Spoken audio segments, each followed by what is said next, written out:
Guideline से चलूंगा, इसमें कोई दिक्कत नहीं है। और हमारे लोग पढ़े लिखे हैं, मुझे गर्व है इस मेरे सदन में हर आदमी पढ़ा लिखा है। प्रधानमंत्री मुख्यमंत्री के सदन में पढ़ा लिखा भी और यह सब पढ़े लिखे लोग हैं नहीं। अब एक बात जो मैं कहना चाहता हूँ, अभी आपको दो बातों को ध्यान देना है। मैं जितने लोग आए हैं उनसे दो निवेदन मैं करना चाहता हूँ। इस आंदोलन को अगर आप बढ़ाना चाहते हैं, इस आंदोलन को आप जीत की तरफ ले जाना चाहते हैं, तो आज से मेरा ये संकल्प है, आपके माध्यम से अपनी कलम चलाओ, आंदोलन बढ़ाओ। कलम चलाओ, कलम चलाओ, कलम चलाओ, आंदोलन बढ़ाओ। अगर आपने अपनी कलम नहीं चलाई तो प्रशासन की तानाशाही और इस देश की मीडिया की ओझल राजनीति हमको आपको खत्म करने लगी है। आज ये नारा मैं दे रहा हूँ, कलम चलाओ, आंदोलन बढ़ाओ, कलम चलाओ, कलम चलाओ, आंदोलन बढ़ाओ। और एक निवेदन और है, इस आंदोलन से 2025 चल रहा है ना, 2025 चल रहा है। आज से आप संकल्प लेके आ जाइएगा कि इस आंदोलन में हर व्यक्ति कम से कम 25 आदमी को जगाने और जोड़ने का काम करेगा। 25 आदमी को जगाओ और जोड़ो इस आंदोलन से।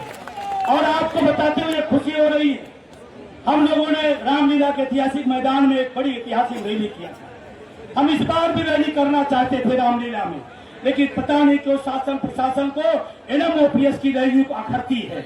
अखरती इसलिए है क्योंकि मैं पूछता हूं, अभी आपके सामने धनखड़ साहब इस्तीफा दिए थे उपराष्ट्रपति पद से, वो इस्तीफा दे करके पता नहीं कहां चले गए। दुनिया उनको ढूंढ रही थी, वो पेंशन ढूंढ रहे थे।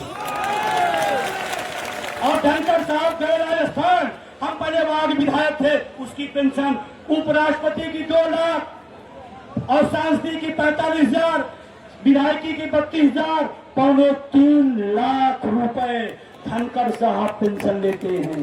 3.25 लाख रुपए। सोचो आप, वो विधायक थे, सांसद थे, मंत्री थे, राज्यपाल थे, उपराष्ट्रपति थे। अगर उनको जरूरत है पेंशन की तो हम बहुत छोटे से कर्मचारी हैं, हमको ज्यादा जरूरत है। और उनको जो पेंशन दी जाती है वो अमेरिका के कोष से नहीं, वो विश्व बैंक के कोष से नहीं, हमारे टैक्स से 3 पेंशन ले सकते हैं। एक पेंशन हमारा भी हक बनता है। गलत तो नहीं हो। और मैं पैरामेट्री के बारे में कहना चाहता हूँ, यहाँ उनकी ड्यूटी भी लगी है। हजारों किलोमीटर दूर घरों से अपने परिवार बच्चों को छोड़ करके 0 टेम्परेचर में कश्मीर के झलाटियों में, बादलों में, उन परिवारों को, आपको, हमको सुरक्षा देने के लिए अपनी कुर्बानी देते हैं। धनखड़ को 3 पेंशन मिल सकती है, इस देश के अर्धसैनिक बलों को क्यों नहीं मिलती? ये सवाल है मेरा, और मैं खुले दिल से कहता हूँ, ये सवाल मैं राष्ट्रवादी प्रधानमंत्री से पूछना चाहता हूँ। अगर आप पेंशन के हकदार हैं तो अर्धसैनिक बल पेंशन का हकदार क्यों नहीं है? ये कौन सा राष्ट्रवाद है? ये कौन सा राष्ट्रवाद है? ये मैं सवाल करना चाहता हूँ। और आपसे 2 बातें और करना चाहता हूँ। मैं साथियों से निवेदन करना चाहता हूँ, सरकारी और दलाली संगठनों के चक्कर में नहीं पड़िएगा। और ध्यान रखना, वो समझा रहे नहीं, सरकार पेंशन दे या ना दे, आप हमारे पक्ष में नहीं है। हम OPS के पक्ष में हैं, OPS के पक्ष में है। OPS के पक्ष में है। कृपा करके माननीय उच्चतम न्यायालय के आदेशों की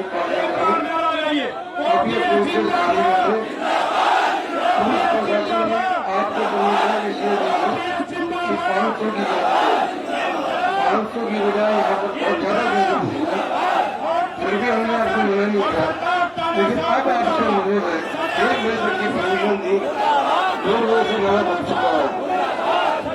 कृपा करके कानून का सम्मान करें, काफी देर हो चुकी, अब इस प्रोसेस को खाली कर दें। इस प्रोग्राम के ऑर्गेनाइजर्स को भी मेरी विनती है, मेरा अनुरोध है, कृपा करके आप